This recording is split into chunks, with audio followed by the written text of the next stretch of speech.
Good morning. Today is Saturday, January 28th. It's about 8 o'clock in the morning. And I have an open house today, so I'm going to take you guys along. It's cold as hell outside. It's about 40 degrees right now, and I am a Florida girl through and through. So, yeah.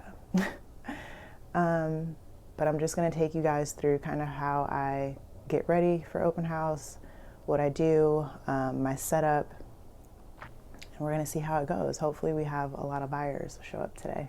Just got back inside from letting Blue out. That's my dog, and he is patiently waiting for me to tell him that he can eat.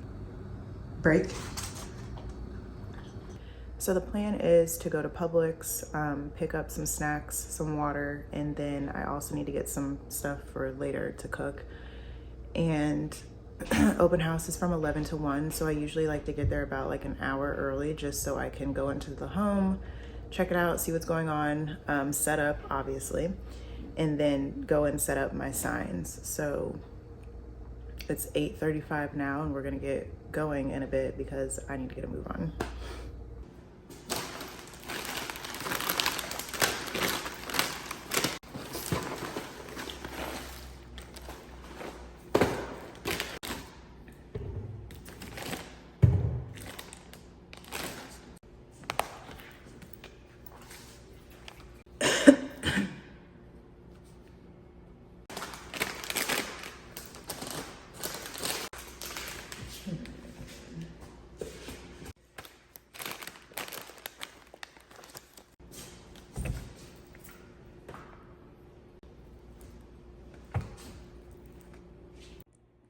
Here's my open house setup. I forgot a basket. I was gonna bring a basket to put these in, so I just had to fan them out across the table. But here we are. We have about 10 minutes until start time. All right, I'm gonna be completely honest. I am low on time and I forgot a lot of things. Like I forgot my business card, so perfect. But right now I'm getting ready to go set up some signs. I probably will not be able to film it just because that's more time that's gonna eat into the time that I don't have. So we'll be right back. Okay, so it is 12:24, so we have a little over 30 minutes left. And not a single person has come to this open house. And honestly, that's kind of just where we are with this cycle of the market. Once those interest rates started peaking up, we started seeing a dip in open houses. And I've done a couple, this is my first one for 2023. I did a couple towards the end of this school year. I did a couple towards the end of the year 2022. And those we saw some pretty good traction.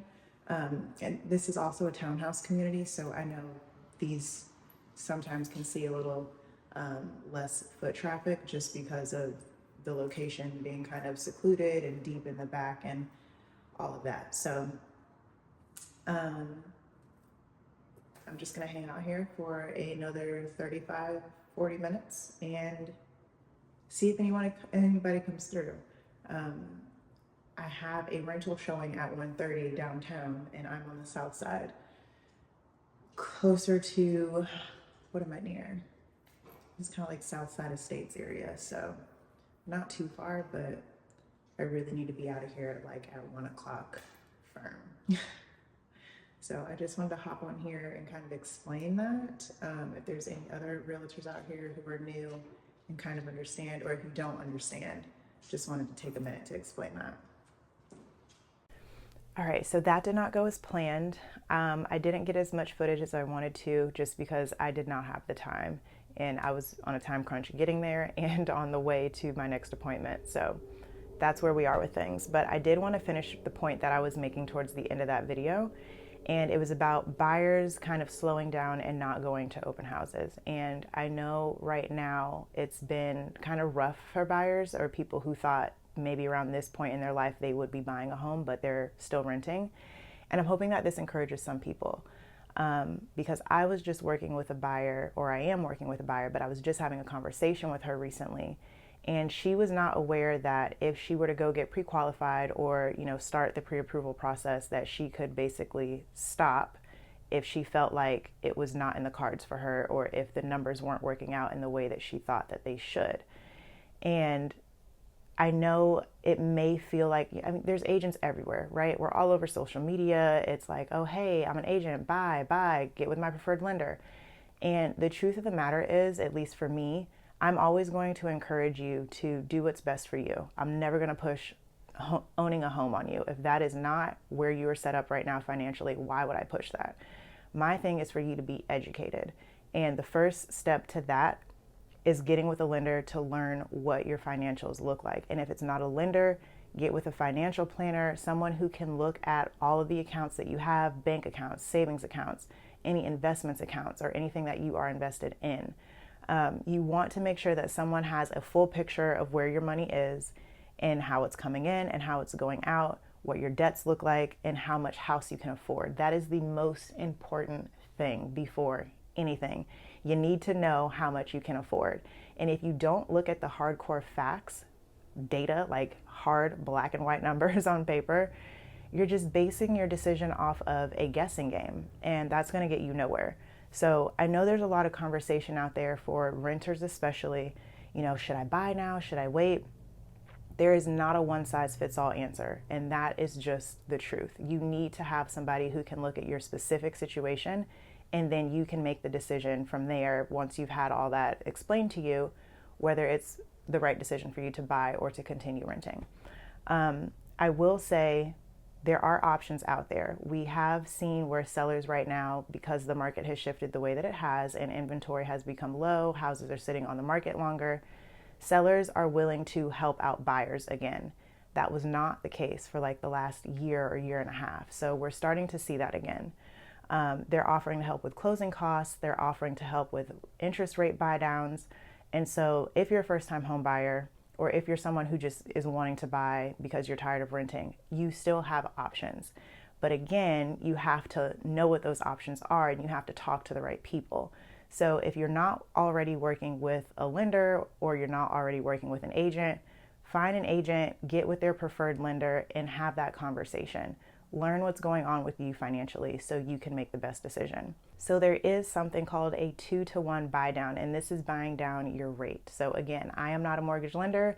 You need to talk to someone who is, and they can get into all the nitty gritty and explain what this is in further detail. But just to kind of gloss over it to give you an idea, if you right now are in the market to buy and you have a 7% interest rate, there's an opportunity for you to have a 5% interest rate the first year, a 6% interest rate the second year, and then that third year you would go back to your original 7% interest rate.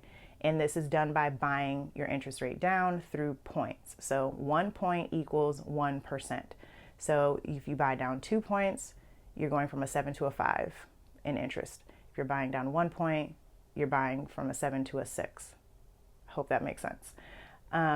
But that's an option, and you can do that as a buyer, but we also have sellers who are willing to contribute to that. So sellers may be offering right now to buy down your interest rate for you. So talk to whoever you need to talk to find out what your options are. They also are offering closing costs right now. So again, these are all really big costs. Interest rates are obviously over the long run with your loan, but closing costs are a big upfront cost when you're buying a home. So if you could get assistance with that, that would be great, right? So you just have to learn what is out there and what would be most beneficial for you. I hope that encourages somebody out there who's buying. If you're renting and you're just kind of stuck in this cycle of like wanting to own a home, just also remember this: most people who buy their first home, it is not their forever home. So if you are comfortable buying something where it might be a 2-bedroom, 1 bath, or a 2-2, a condo or a townhome, just so you can at least start building equity until maybe some of the other things pan out with the economics of our country, then do it. If you can do it, do it. But again, you got to talk to the right people. So that's all I wanted to share with you guys today, and I will catch you guys in the next video.